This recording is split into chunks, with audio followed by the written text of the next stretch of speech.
Émotion, talent, performance étaient au rendez-vous des demi-finales de cet Afrobasket Homme 2025. Et pour débriefer cette journée qui a tenu toutes ses promesses, je serai en compagnie de coach Dokone, aussi consultant en basketball. Et puis au programme de ce numéro, le Cameroun sera à l'honneur dans la rubrique Pays d'étoiles. Bonjour et bienvenue sur Sport-Iva TV dans votre émission Parquet d'étoiles.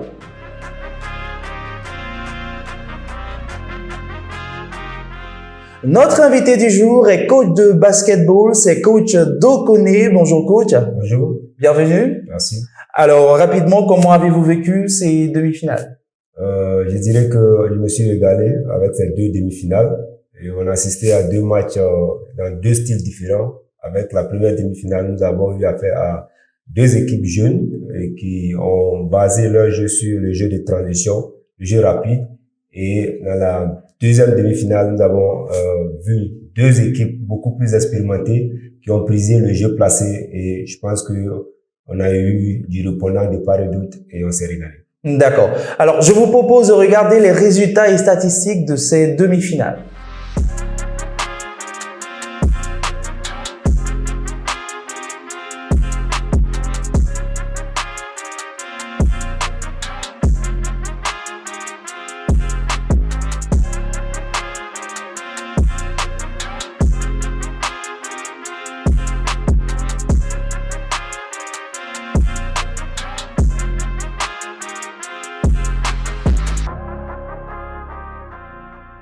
C'était les résultats et statistiques. Allons à présent découvrir ceux qui, grâce à leur travail dans l'ombre, font briller le basketball africain et c'est dans Faiseur d'étoiles. Vision, engagement, leadership sont les mots qui décrivent le mieux notre Faiseur d'étoiles du jour. Suivons ensemble cet élément d'Emmanuel Ndoukou, président de la Fédération camerounaise de basketball.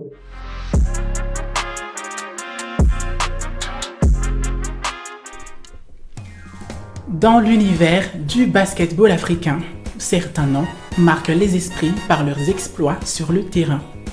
D'autres, le discret, laissent une empreinte durable par leur vision, leur engagement, leur leadership.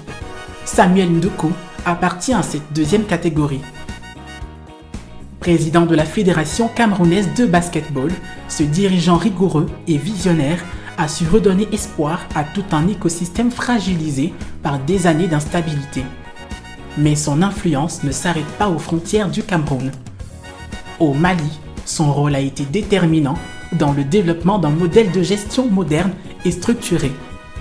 Par son expertise, il a accompagné la mise en place de politiques de formation, conseillé les instances locales et surtout promu un management sportif basé sur la transparence et la performance.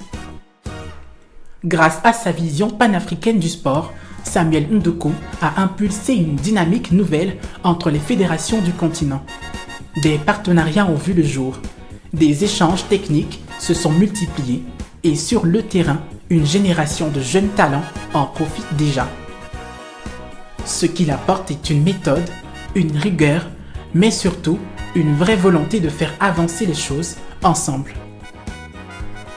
À une époque où le basketball africain cherche sa voie entre ambition continentale et rêve olympique, Samuel Ndoukou incarne une autre forme de puissance, celle de la vision, de la coopération et de l'action.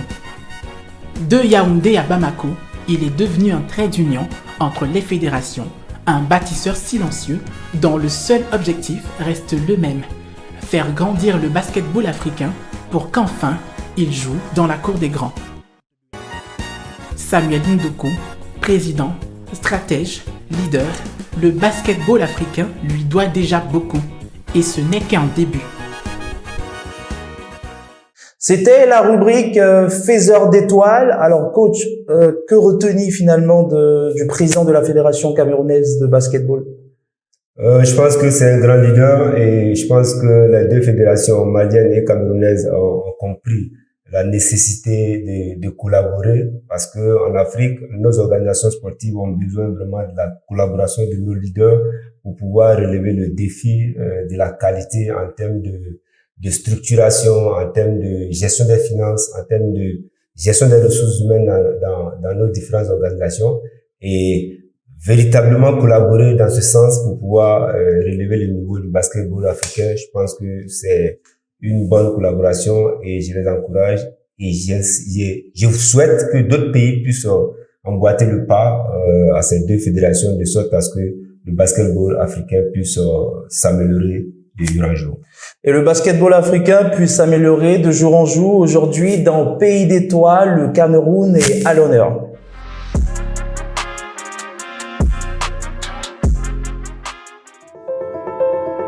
Cameroun, terre de rythme, de fierté et de rebond. Le basketball camerounais n'est pas un simple sport. C'est une passion qui traverse les générations, des quartiers populaires aux parquets internationaux. Bienvenue dans le pays d'étoiles. Tout a commencé dans les années 60 avec les écoles et les pionniers. Mais c'est dans les années 90 que le pays impose son rythme. Et en 2007, les Lions indomptables ont secoué le continent. Une génération est née. Aujourd'hui, le championnat Elite One est le cœur du basket camerounais. Les forces armées de police, en abrégé FAB, le Condor Basketball Club, le BEAC, Banque centrale des États de l'Afrique centrale, ce sont des clubs qui font vibrer les fans. Et dans les centres de formation de Douala et de Yaoundé, les étoiles de demain se forgent. Mais le Cameroun, c'est aussi des noms qui brillent à l'international. Joel Embiid, MVP de la NBA 2023. Pascal Siakam, champion de la NBA 2019. Yves Missi, jeune pivot des Pélicans. Ses ambassadeurs portent haut les couleurs du pays.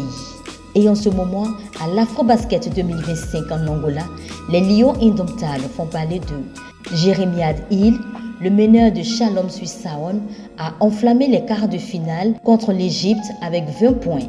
Fabienne Ateba, lui, a planté 26 points dans le même match et Yves Messi, 22 ans, enchaîne les doubles-doubles et fait rêver tout un pays. Le basket camerounais ne se construit pas seulement sur les paquets des grandes compétitions. Il prend vie dans les centres de formation, là où les rêves s'affûtent et les talents se forgent. À Douala, le centre Douala Firebird forme depuis 1990 des générations de basketteurs. 3 sites, des coachs passionnés, un suivi scolaire rigoureux. Ici, sport et études avancent main dans la main. À Yaoundé, la Cosby Basketball Academy fait vibrer le quartier Simbok. Chaque jour, les jeunes s'entraînent, jouent et progressent. Le basket devient fraternité, discipline et dépassement. Ces centres sont les pépinières du rebond camerounais.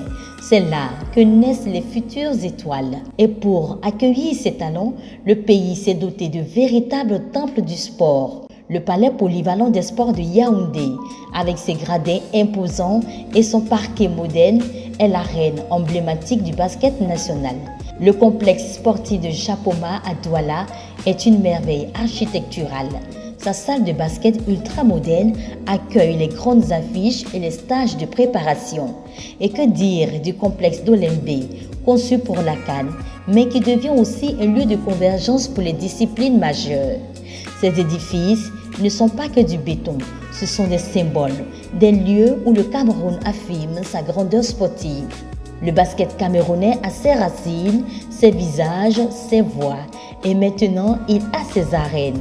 Le Cameroun ne joue pas au basket, il le vit, il le rêve, et dans chaque rebond, c'est une étoile qui s'élève. Pays d'étoiles, pays de lions, le rebond continue. Alors coach, là on vient de voir le Liman sur Pays d'étoiles. Que retenir aujourd'hui du Cameroun dans son ensemble, surtout sur le plan basket? Aujourd'hui, on retient que le Cameroun est une grande nation de basketball. Aujourd'hui encore, sur toute la compétition, ils l'ont prouvé, ils l'ont montré par leur talent, par leur engagement physique. Et c'est bien qu'ils ont, c'est vrai qu'ils ont mal géré la fin de la demi-finale, mais ce qu'on retient globalement de cette équipe, l'équipe a été vraiment efficace pendant toute la compétition. D'accord, je pense qu'on va débriefer tout ceci maintenant, et c'est dans Écho du parquet.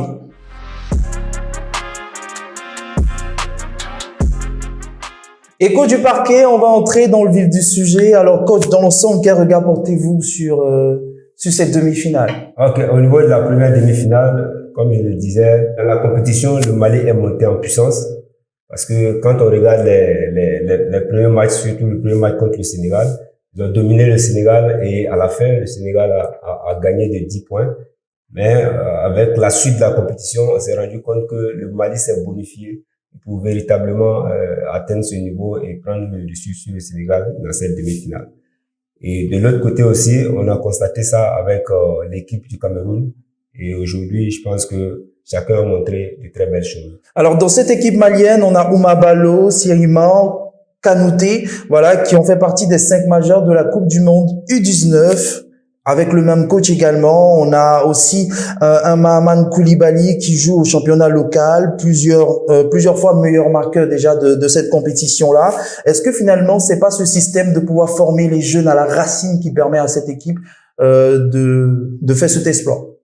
Je pense qu'ils sont dans leur évolution normale depuis les U16 et je pense qu'ils font partie de la génération qui a joué d'abord les U16 et qui est passé par les U18 pour arriver au U19 mondial. Et donc, pour moi, ces jeunes ont subi le cursus normal de formation d'un joueur et je pense que le système de formation du Mali est en train de donner aujourd'hui ses fruits. Ces fruits, est-ce que c'est pas ce qui a manqué, on va dire, à la Côte d'Ivoire et au Nigeria, qui ont rencontré aussi le Mali dans cette compétition? Effectivement, au niveau de la Côte d'Ivoire, je pense que quand vous regardez le statut de notre équipe, je pense que cela a manqué parce que même le MVP de notre championnat n'a pas été présélectionné.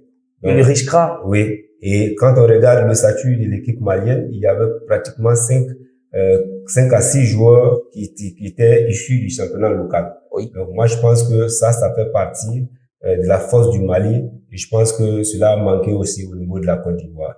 Au Nigeria, le Nigeria peut faire pratiquement 4 équipes, 4 bonnes équipes, 5 bonnes équipes pour venir jouer à l'afro-basket. Mais aujourd'hui, on sent qu'ils ont des difficultés au niveau de la gestion de la fêtière, ce qui fait qu'on ne s'accorde pas sur les violons et ce qui a un impact négatif par moment sur les équipes. Sinon, si le Nigeria doit venir véritablement à l'afro-basket avec tous ces joueurs de qualité, il n'y aura pas photo. D'accord. On a l'Angola, pays organisateur, qui vient de décrocher son ticket pour le final en battant le Cameroun 74-73. Alors, ça s'est joué à 1 point. Pensez-vous que le Cameroun aurait pu faire mieux? Oui, effectivement, je pense que le Cameroun aurait pu faire mieux parce que le Cameroun a dominé le match de bout en bout et il a fallu pas un fait de jeu, la gestion du money time, comme on le dit. La gestion du money time n'a pas été à la hauteur car le Cameroun menait et dans le money time, ils ont fait 2 grosses pertes de balles qui ont abouti véritablement à l'égalisation et ça a mis en confiance les Angolais qui ont su tirer profit de cette fin de match. D'accord. On va parler d'un fait dans ce match-là. Voilà, c'est l'action de dernière minute de Yves Thierry Missi du Cameroun qui permet à l'Angola, voilà, de se qualifier. Est-ce qu'il y avait vraiment faute sur cette action? C'est un peu difficile à juger. Au basketball, lorsque un joueur est en train de tirer, il bénéficie de la règle qu'on appelle le cylindre. D'accord. Le cylindre. Et lorsqu'on regarde l'action, le close-out du joueur camerounais qui est venu, je crois bien que c'est le numéro 8, oui, et qui a essayé de contester le tir.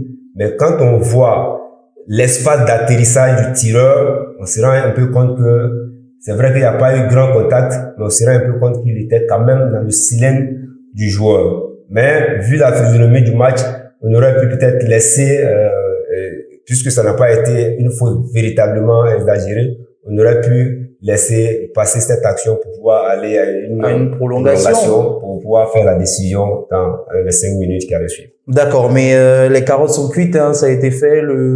L'Angola se qualifie pour la finale, rencontre le Mali. Votre pronostic, cette finale, ça va se jouer à quoi? On a une équipe angolaise qui est physique et on a une équipe malienne qui est jeune et technique. Donc finalement, ça va se jouer à quoi cette finale? Ça va se jouer à beaucoup de choses. Et moi, je pense que le Mali va venir avec sa même fougue. Ils ont la même manière ils conservent la même manière de jouer. Ça me fait rappeler une finale Côte d'Ivoire, Maroc, à l'Afro-CAN, oui, sur le même terrain, où on avait une équipe jeune qui jouait beaucoup en transition, comme le Mali, comparativement à une équipe du Maroc qui avait beaucoup plus d'expérience Et quand on analysait les statistiques, on avait un secteur de jeu au niveau du jeu de transition, on évoluait pratiquement avec le même nombre de points. Mais avec l'expérience que le Maroc avait, ils avaient su stopper notre jeu de transition. Ils ont diminué nos points en transition et ils nous ont gagné. Et là, je pense que ça va être un peu de cette manière, parce que on a avec l'Angola une équipe qui est beaucoup plus expérimentée et qui est aussi prête à se projeter, comparativement au Mali qui est vraiment fougueux, qui se projette, mais en jeu placé, je pense que avec les Angolais, ils vont avoir beaucoup plus de difficultés. Mais je pense que ça sera une belle finale. D'accord. Alors, selon vous, qui sera vainqueur de cet Afrobasket Homme 2025? J'ai envie de mettre une pièce sur l'Angola. C'est vrai que le Mali, j'apprécie bien le Mali avec un jeu vraiment chatoyant, un jeu rapide, mais avec le sixième joueur qui est le public du côté de l'Angola. Je suis tenté de penser que l'Angola va l'emporter. Va l'emporter. Dans une bataille vraiment épique. D'accord. On attend de voir ça demain. Allez, coach, nous sommes à la fin de ce numéro de Parquet d'Étoiles. Un mot de fin? C'est de vous remercier parce que vous nous permettez chaque fois de venir expliquer, décortiquer ces différents temps forts pour que les téléspectateurs puissent aussi apprendre du basket. Donc, je souhaite longue vie à Parquet d'Étoiles. Longue vie à Parquet d'Étoiles. Allez, c'est la fin de ce numéro de Parquet d'Étoiles. On se donne rendez-vous demain pour la finale sur le même parquet avec de nouveaux rebonds. Merci de nous avoir suivis. D'ici là, portez-vous bien et restez connectés sur Sport Ivoire TV.